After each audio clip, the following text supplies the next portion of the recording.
Hello, everybody, and welcome to the Babylon Bee interview show.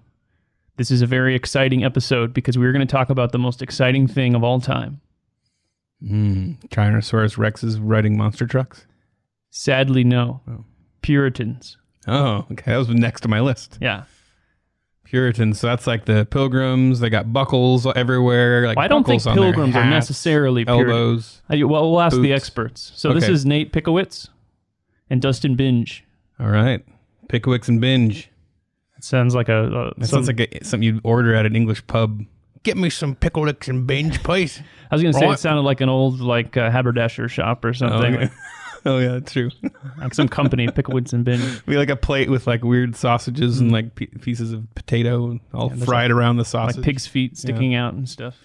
We should let them hi talk. Guys. Thanks for coming on. Welcome. Thanks for having us. Yeah, thanks, guys. Sorry, we like to entertain ourselves. Obviously. You're welcome to insult us. That's where. Yeah. It's funnier when the guests insult us. That's true. Oh, okay. All right. So hold nothing back. Yeah. What's the difference between a pilgrim and a Puritan? So we're not going to do the how are you, where are you from? No, how's it going? Straight into the, all right. Hey, we're running a show, so I want to know what the difference between a pilgrim and a Puritan is, because he said pilgrims. But they wrote a book about Puritans. Yes. So people know they do have qualifications. Long and the short of it is that Puritans are Christians coming out of an English movement, but the Puritans were specifically a group. What did I just say? Pilgrims are the ones who came over on the Mayflower. So they're a small sect of Puritanism, but distinct in their mission. So that's the long and the short of it. So there's the sport, Puritan is the sport. Pilgrims were the one team. Yeah, if the team left and decided that the sport wasn't any good anymore. But yes, that's true. So but then the sport came back to them, came back. That's right. Not all That'd be a good movie. Puritans are pilgrims, but all all pilgrims were Puritans. Okay, interesting. All right. This is not interesting yet. It's not, but I said interesting. Can you explain it in terms of a lemonade stand analogy? Oh my goodness, that's economics. I'm gonna ask Dustin to do that one. Yeah. Okay. What drives a human being to write a book about Puritans? Let's go to that. All right, Dustin, go for it. Well, yeah, that's a very good question. It's a question we get actually a lot. I'm sorry. I guess people would just Google that and listen to those answers. Yeah, they do, because nobody knows what a Puritan is besides, Nathaniel Hawthorne with the Scarlet Letter. That's their idea of Puritans. But I think Nate and I just, we like the Puritans. We like these guys and gals, and we think they're really godly men and women coming over from England looking for religious freedom, among many other things. And yeah, we just had a mutual love for these men and women and wanted to write a book on them. But kind of the pushback we've got is what we call these Puritans. So Puritan is not the best of terms. It's a derogatory term in that period. But we're identifying the group of people that we wrote about as the American Puritans. And the both of you can figure that out for yourselves, because America did not exist at that time. So why would we call them the American Puritans? So you got to buy the book and read it to find out. Kind of like American Indians or something, maybe. That's right. The other thing about that too is that you have with Puritanism being so popular now, people reading John Owen and John Bunyan and all these others. There's a whole swath of people, a whole group of people that most people are not even aware exists. So not only was it out of a love to expose these people to modern day times, but also a desire to sort of rekindle a love for them and to remind people who they were. Again, we don't learn about them in history. They're a paragraph in a textbook and then we move on. So it's kind of an uncovering effort was really the desire to do that as well. Back to the question about the Pilgrims, just to insert this, most people think that the Pilgrims on the Mayflower was kind of the only group that came over from England to America to the New World, whatever you would want to call it. But Nate and I uncover a myriad of ships and individuals that came over during that period that were not just pilgrims and Mayflower individuals, but huge groups of men and women coming over during that period. Interesting. Fascinating. Yeah, the Puritans are a group that people kind of like hear about and they go, oh yeah, I get it. Yeah, they are all stuffy and they didn't like to party and stuff and whatever. Let's move on to someone more interesting like Vikings. Yeah. So what do you know about the Vikings? That could be our next book, The American Vikings. American Pirates. Yeah, so we actually have a series. You've just unveiled our secret series that we're going to be doing. American thing that's not American. Isn't that like a Babylon Bee thing where you guys always like predict things that are going to happen in the future, like in the news? So you guys have predicted our whole series, so you're all set. The prophecy has been fulfilled. So we, when I was in high school, we learned about Puritans, but it was like, really? Well, like they said, it was very like cursory and it's these guys, but you don't delve into any of their works. You don't really know what they're about. We read Jonathan Edwards' Sinners in the Hands of an Angry God when I was in high school. But it was like, and the assignment was write about all the horrifying imagery that he uses. And so you're supposed to like tear this thing apart, like how terrible the sermon was. And and I was like, I didn't really grow up Calvinistic or knowing anything about the Puritans. So for me, it was like, this is terrible. Why is this so harsh? And then later on at college, I read it again, and I'm like, this is a great sermon, And people have such a strange understanding of Puritans. It wasn't until I read John Owen on my own that I started to really like them, other than like Pilgrim's Progress. So yeah, what is it about Puritans that people have all these misunderstandings of what it was that they stood for? I mean, what's the biggest like misconception that you guys have encountered? And I'll piggyback on that. Why do you think people need to hear about them, and what makes it worth it to know about them? And I'll piggyback on that. How? Triple piggyback. No, I'm just joking. So I'm very happy to answer. I'm happy to answer the first question. You guys can piggyback on this. Yeah, we'll piggyback on each other.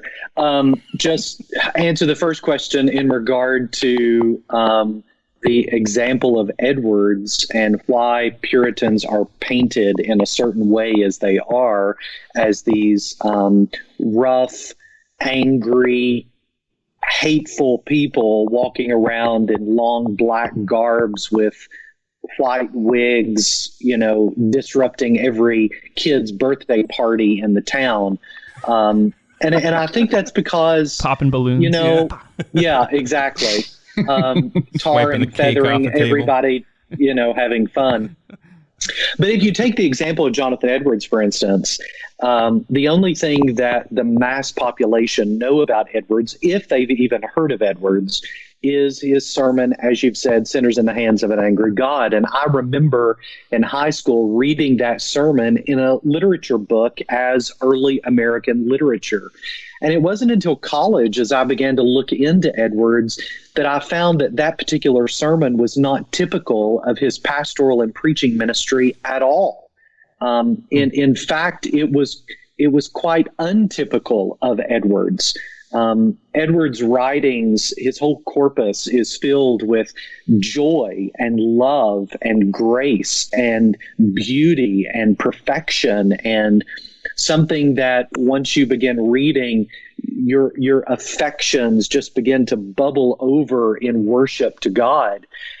Sinners in the Hands of an Angry God is not typical Edwards. And so I think through the years, what we've done is we've taken these small parts of the Puritans and picked them apart and then judged the whole movement based on these austere, terrible, dark, kind of hateful genres that we read.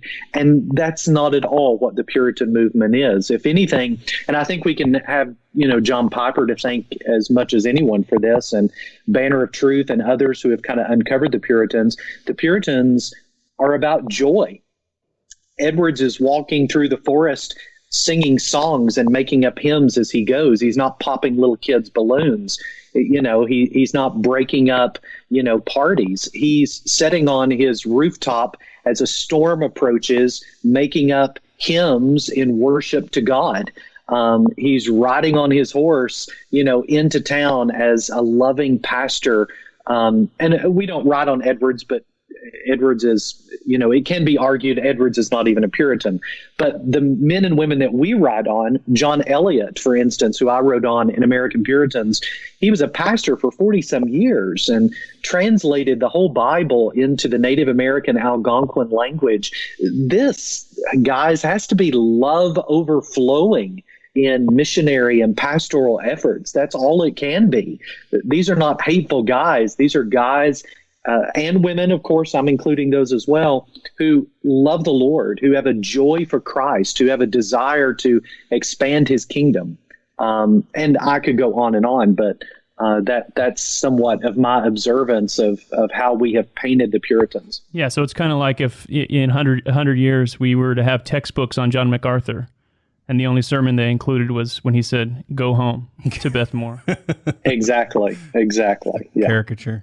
Yeah. We tend to want to demonize, people and theology that we don't agree with. To piggyback on what Dustin was talking about with why we do this to them, probably the biggest transgression historically is the Salem witch trials. They have, again, you have the Washington Irving, Nathaniel Hawthorne view of, Cotton Mather, sort of standing there, laughing menacingly as they're hanging witches. And it's like, he wasn't even at the trials. I mean, that's just not history. So, that's probably one of the biggest, dust ups I think that's come through, and it's been there for 300 years. People actually go to school and think that these things actually happen, and they're wildly exaggerated. And we actually make an argument for this in the book, where the reason, and scholars have redeemed this, but the reason that they were maligned so badly is because it was an opposing movement, a liberal movement, Unitarian movement that was going through and trying to basically supplant Congregationalism and Reformed theology and elder Congregationalism. So it was a movement to usurp them. And how do you destroy a movement? Well, you destroy the reputation of people that are in it. So if you can paint them out to be terrible people, and that's what leftism does even now. Liberalism does that now. Witch hunt. It's just that's true. I mean, it's true. I mean, we hear about it all the time, and that's things haven't changed in 300 years, and that's the same thing. So all we're doing now is we're seeing the rotten fruit of slandering a person and maligning their character. And so part of our job, I think, is to try to at least tell the truth about the events. As terrible as these things are, tell the truth about them and try to see things for what they really are. So the Salem witch trials, I did not know this. This was the libs. This was Antifa of that time. Yeah, right. So, I mean, they really happened, obviously. I mean, like 20 people died. I mean, it was definitely an event. I think people that hear about it just kind of peripherally, they think, oh, the thousands of witches died over all these years. And it was a small, not 20 people is a lot of people, but compared to a lot of people. It was a short trial over the course of maybe a few months. Yeah. And and actually the governor of Salem was out. I should say the Massachusetts colony was out when he came back, and he realized how bad things were. He ended it immediately. And actually the person who told him to end the trials was Cotton Mather's father, Increase Mather. So Increase Mather ended the witch trial. We got to talk about his names. Oh yeah, absolutely. But you're gonna get me going, because this is like conspiracy theory stuff of like the Puritan movement. But I mean, this is what really happened. We like getting conspiracy theorists going. Yeah. So Dustin, do you have as many books as Nate? Yeah, because Nate is showing us. He's really putting you to shame there. Is that all your books, Nate? No. You got more. Yeah, I have 3 offices full of books, and so Nate likes to. He's actually sitting on a pile of books. Yeah, exactly. Nate's background is actually one of those virtual backgrounds that he just puts in the picture. Yeah. It's a Zoom background. He has it's a background that was provided by Dustin. It's actually his life. I took a picture. Right. This is a picture of Dustin's office. This is my background. Yeah. So, there you go. Dustin has a PhD, so he doesn't have to show books. He's got like a couple of small, hardback books and like a nice painting. Yeah. So you don't have to. I have something to prove. He that a does not have Kincaid? anything to prove. Hey, you look like you're trying to compensate. So you got some. I mean, you got some John MacArthur commentaries there. I think you're the second person we've interviewed with the MacArthur commentaries. So I feel like the MacArthur fans like want to show MacArthur. They like showing I don't know off. if he watches the show. I assume not. Yeah, I don't know if he's discovered the I don't know internet. if he stays yet, up but- late watching YouTube videos. I am in New Hampshire. We don't really. We if he just got does- the internet like 3 years ago. Oh, so yeah, sure. yeah. He probably watches fail videos or something if he does. I do. Dude Perfect. doesn't? That's usually kind of what I watch. So. Oh, I was talking about John MacArthur. If he stays up late watching YouTube, it's probably people face planting. Oh, right. Okay, so That I've got a list of fun things for you guys here. My research involved finding myths or facts or things we didn't know about Puritans, and you guys can fill in the details. First, they believed in fairies. True or not true? Oh my goodness, fairies? Yeah, I found this article that claims they believed in fairies. I don't think so. I've never bumped into that. But I mean, I should have brought. We I haven't read. Save the reference. The closest that I can, think of, my dissertation is on Jonathan Edwards' theology of angels. Okay. And so I've read everything that Edwards wrote on angels. He never, to my knowledge, mentions a fairy. So in regard to spirituality and the spiritual world, the Puritans were much more in tune in regard to believing in the unseen realm than I think we are currently. Now, of course, this has nothing to do with fairies, but they wrote copious literature on fairies. Both Increase and Cotton both wrote books on angels. There was evidence that angels actually appeared in bedrooms and barns in New England, etc. All of this stuff, of course, is going on during the Great Awakening. This is why Edwards wrote Religious Affections and other books to try to substantiate some of this supernatural activity that was going on. So in regard to fairies, I can fairly easily see how someone could come up with that and claim that for the Puritans. So they were like crazy charismatics, is what you're saying. Well, there's a lot of crazy charismatic stuff going on during that period. Absolutely. So what was there an article you said that you read that? Yeah, but I just looked at it. They didn't really make a good case. They said all they said was that let's see. The Pilgrims belonged to a religious order that came out of newly established Church of England and was created during a period in which science was often indistinguishable from magic and therefore hokum. Coming from England, their cultural identities were hugely formed by folklore and ancient traditions. So while they had strong religious beliefs that informed their every decision, they also believed in the supernatural, including fairies, as every beneficiary of that cultural tradition did at the time. One thing that we bumped into in our research was just the constant, just ruinous nature of seculars trying to understand Christianity and trying to explain doctrine and explain belief. And it's amazing because you read these academic books that win prizes. And this is BBC America right here, BBC. Yeah, and you're like, you don't even understand the most basic thing about their belief.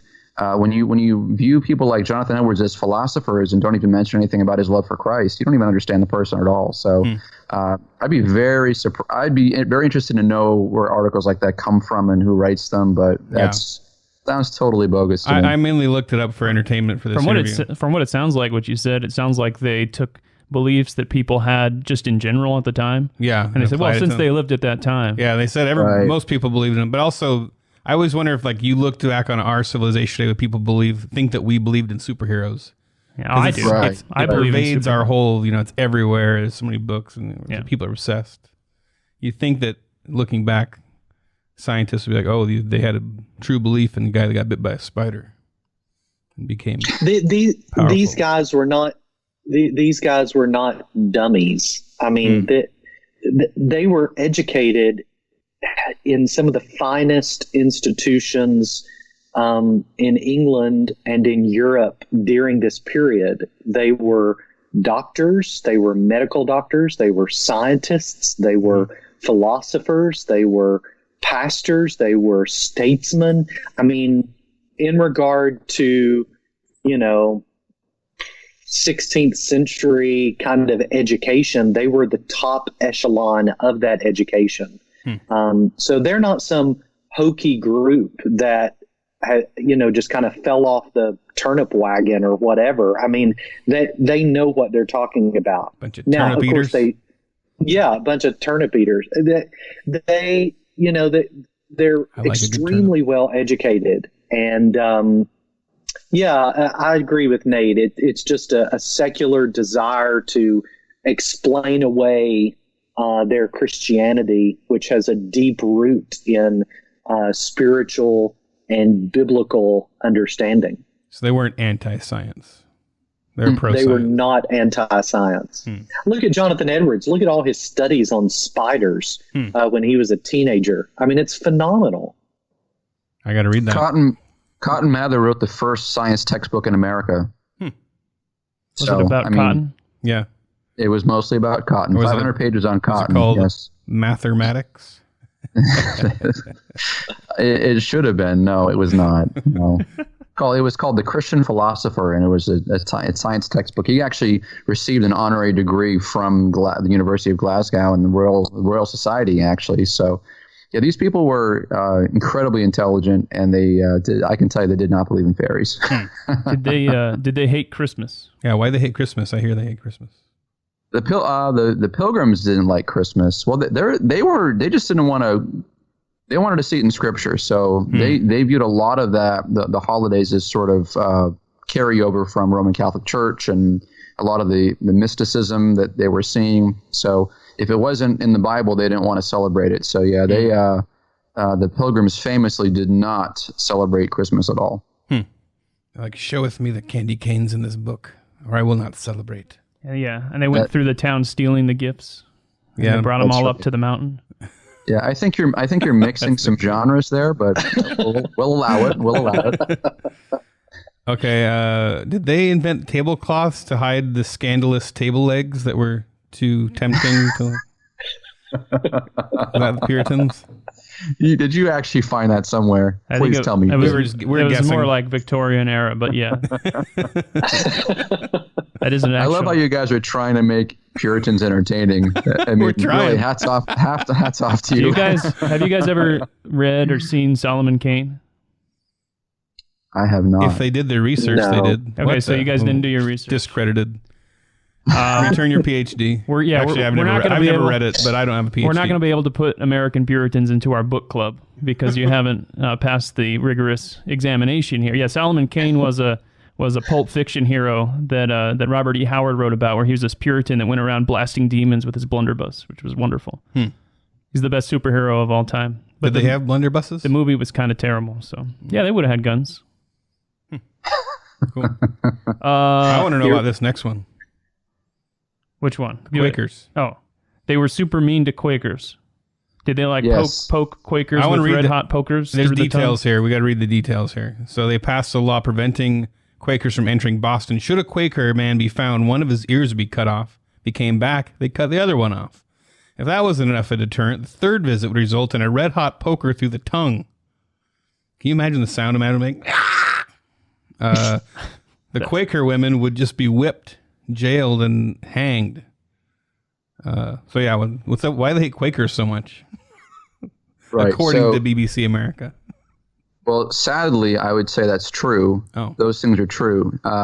So you have to, the short answer, you guys watch Spaceballs, the short version is that you have this movement that has gone from people getting off boats and settling a colony to fast forward like 100 years, and you have Puritanism now as a political and social movement, and they're trying to keep order and keep things in check, and so they're creating these structures, sociological structures, to keep people in check, keep laws in place, and so on and so forth. And so they viewed at that point, you're talking about 1660, 1670, all the original settlers had passed away, and now you have the new generation that's come in. They don't have the same faith or same love that their parents did, but they still have the same laws, and they're still pushing Puritanism, the extremes of it, pretty hard.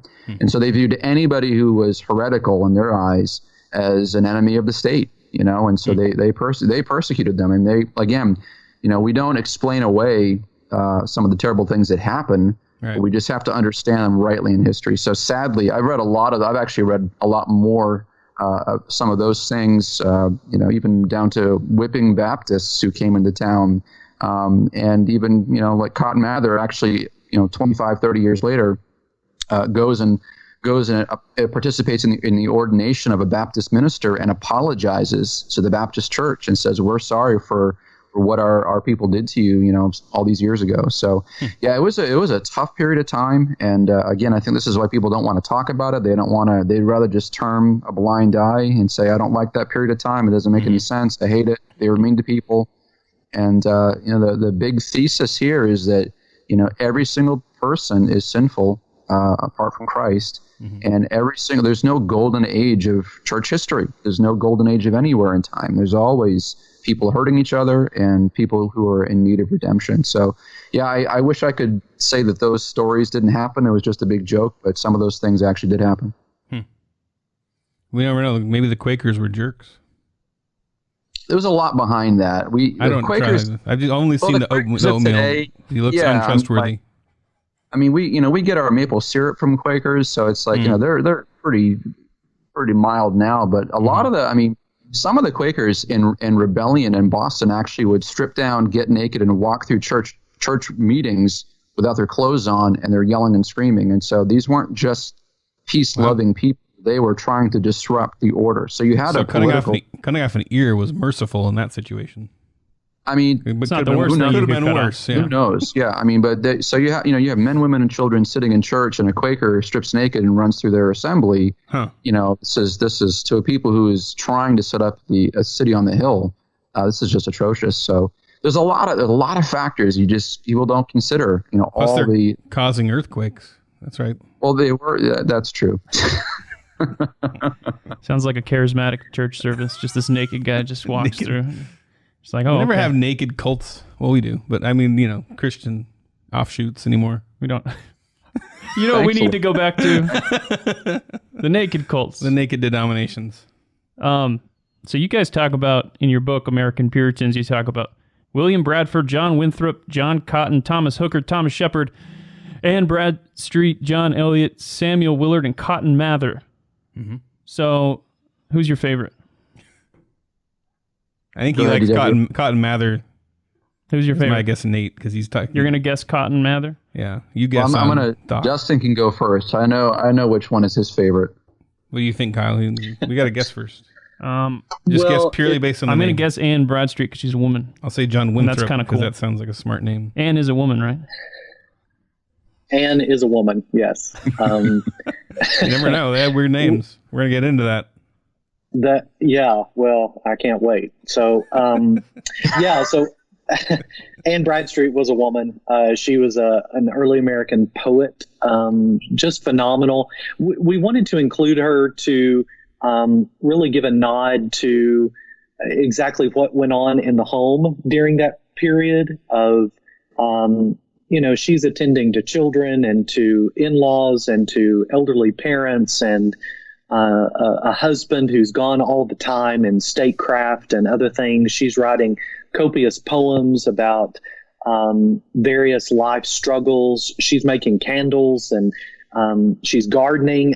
Just all of this stuff that would make any of us guys just weep now and really show our laziness. So I think Anne kind of shines out of most of these guys as some of the more difficult things that she went through. But that's not my favorite. Yeah, so my favorite, So my favorite was John Eliot.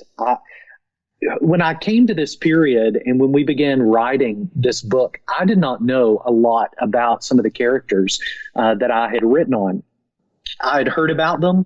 I had spoken to Nate about them, but I had not studied their life in depth, and that's what we're doing here.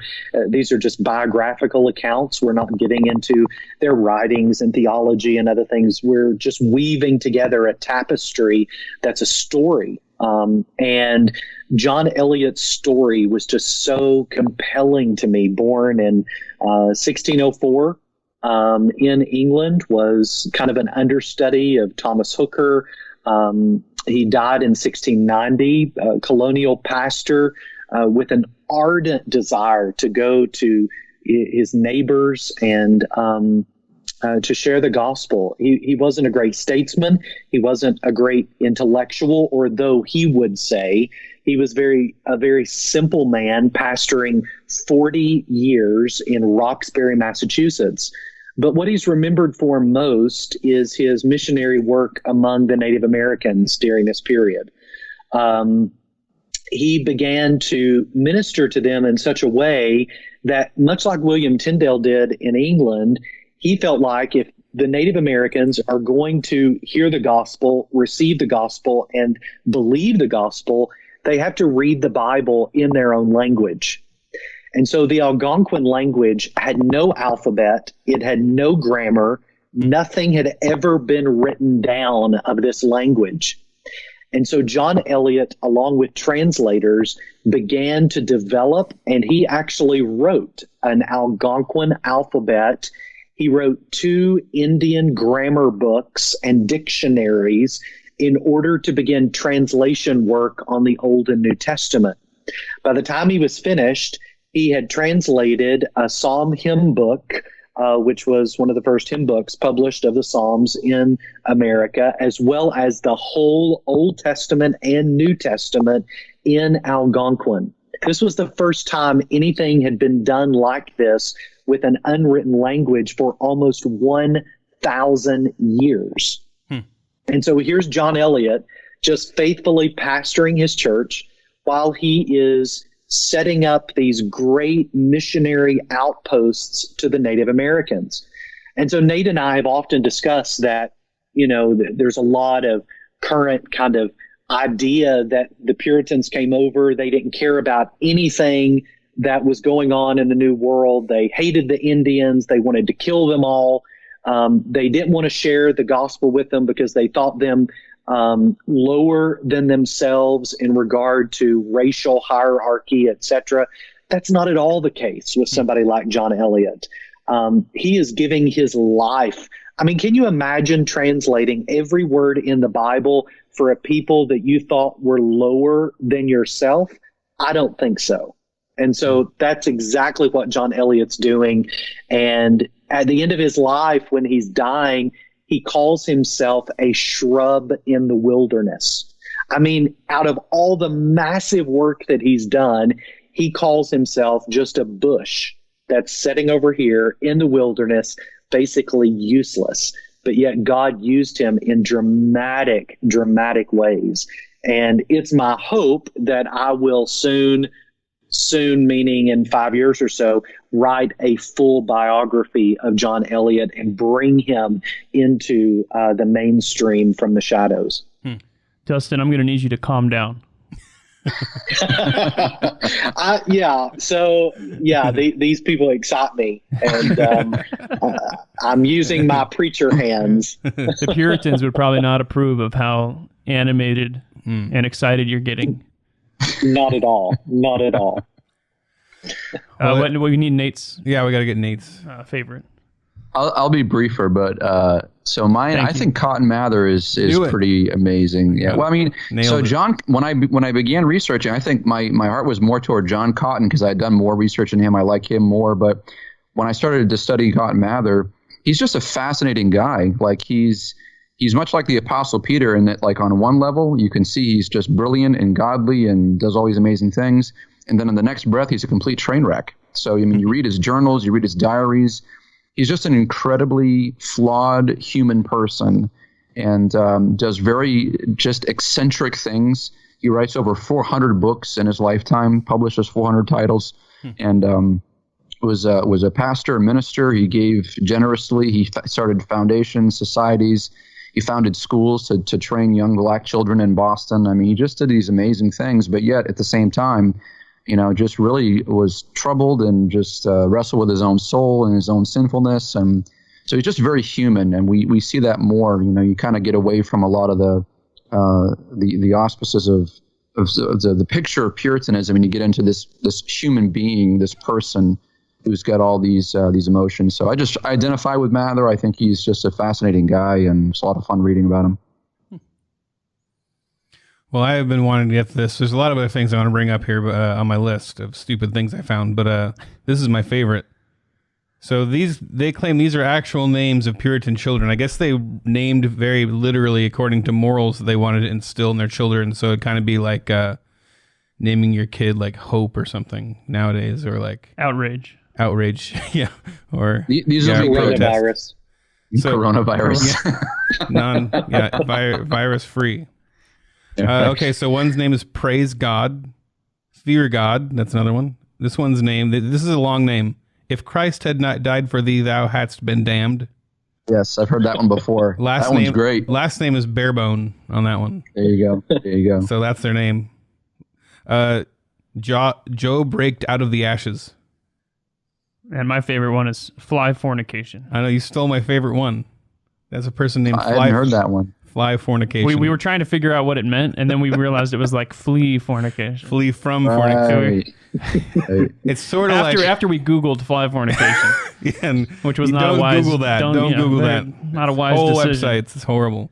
But so is this Can true? you imagine calling all those kids to dinner? It reminds me of like Indian names. Like 18 kids. Yeah. I mean, they had 15 or 16 kids, Especially the kids. You got to say the name at the door. Yeah, you got to say the name like 8 times. If Christ had not died for thee, thou had been damned. Yeah, Go it back would be to like bed. a sermon. Yeah. During the Great Awakening, people would have been saved just as people called their kids' names out. It seems though. So Fly Fornication sounds kind of like, and they were around Indians, so maybe they started naming their kids the way Indians are like he who walks with the wolves or whatever. They're like he who runs from the whore, or he who can we say that? He who runs from the prostitution, or something like that. Sorry. If any of you guys having kids anytime soon, you can pick up any of these names. Yeah. Experience. I think we're both about almost done. Are you guys done, or you got more? We're pretty much done. We got 4. We may adopt. If we adopt young enough, we can rename them. Okay, can rename them. So here's more ideas. There you go. Handmaid. So if you have a daughter. Reformation.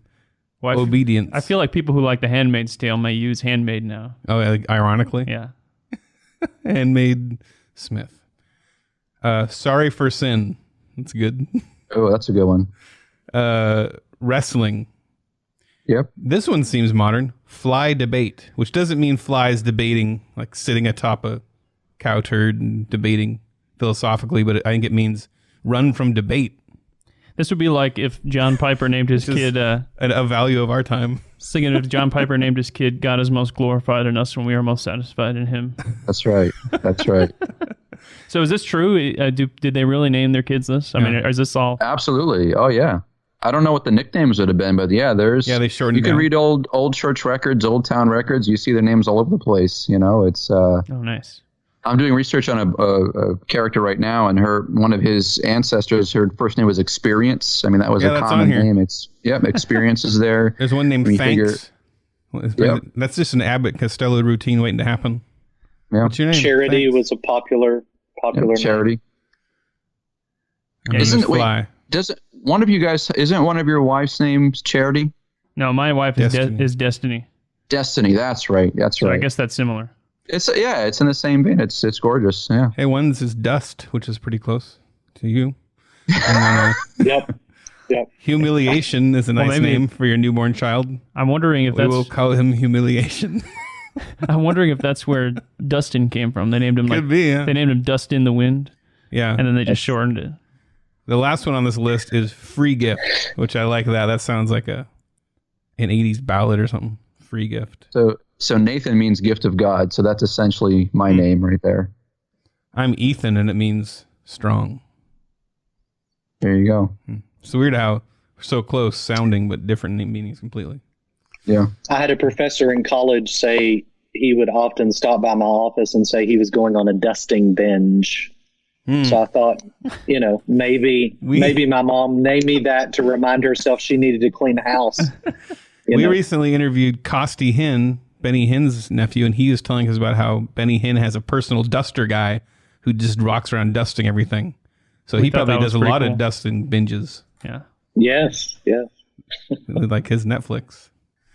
Yeah. Well, interesting. I'm just going to keep saying interesting. It's so interesting. So, so these Puritans, they were Anglicans, right? And then they left. So what's like the defining thing that made them say, screw you, Anglicans, we're going to America or whatever? Yeah, that's like the opposite of missions, right? Like, it's the opposite of missions? right. Usually you right? You just like leave everybody. Like, we're supposed to reach these people. Like, But they did. They went and reached the Indians. Although, but did they know they were there? Although these people, were they born in America? Why don't you just say some facts? Yeah, just say stuff. That's smart. Well, the people that we write about were not born in America. Okay. I mean, there was no America during that time. So in that, what it became in 1776.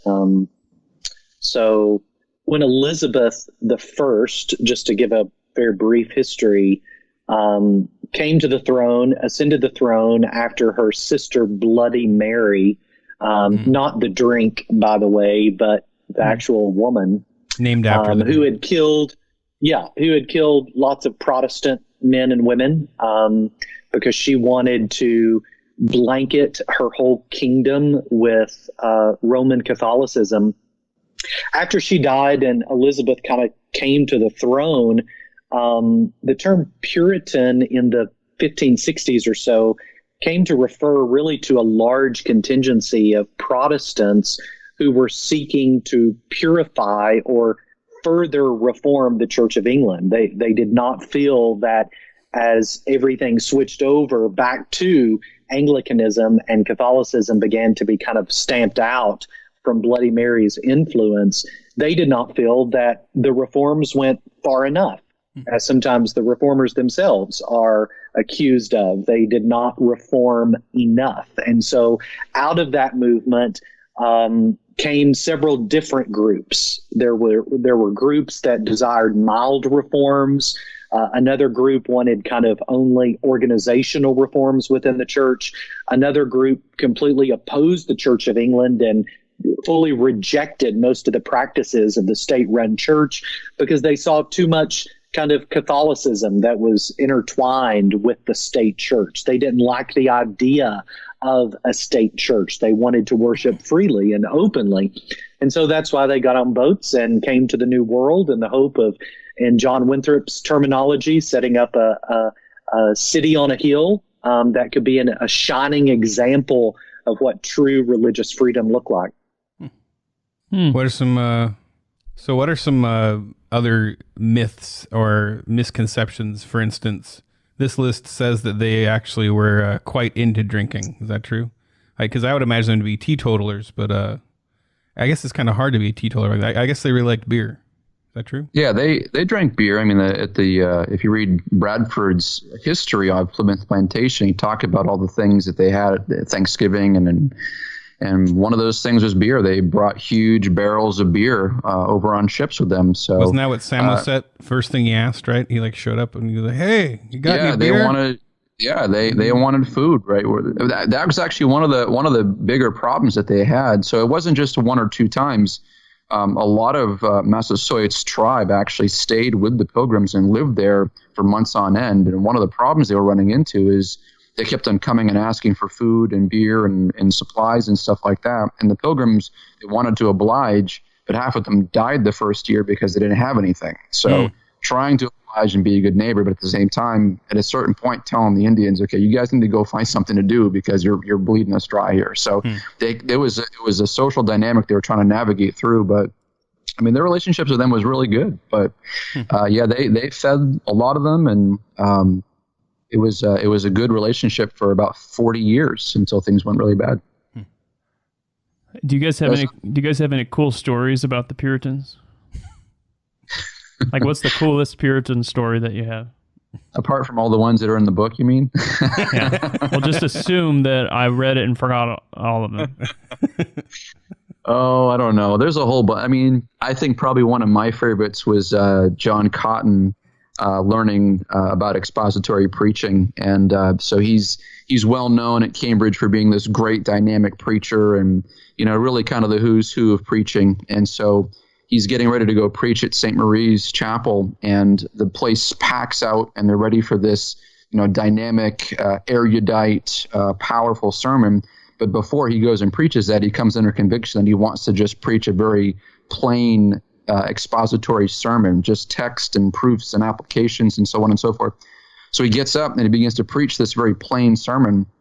And all the students at the school were so bothered and so angry that the sermon was so plain that they actually pulled their caps, their shovel caps, over their ears. And so you can imagine this poor preacher looking out, not just at sad faces, but and even the professors pulling down their caps and just shaking their heads, in disdain because they hated his sermon so bad. And so then he goes and slinks off to his room and just kind of sulks in his room. And then John Preston, the great Puritan, comes and tells him that he's not a Christian and he needs to be born again, and asks him how to do that. And so that plain, boring sermon actually led one of the greatest Puritans to Christ. So pretty neat little story, but just just the humiliation of all of us who would preach the sermon have probably preached bad ones and have experienced some level of humiliation. But I've never had to sit there and watch people pull their hat over their ears as I preach a terrible sermon. So that's a pretty cool story. I'll say like 7 out of 10.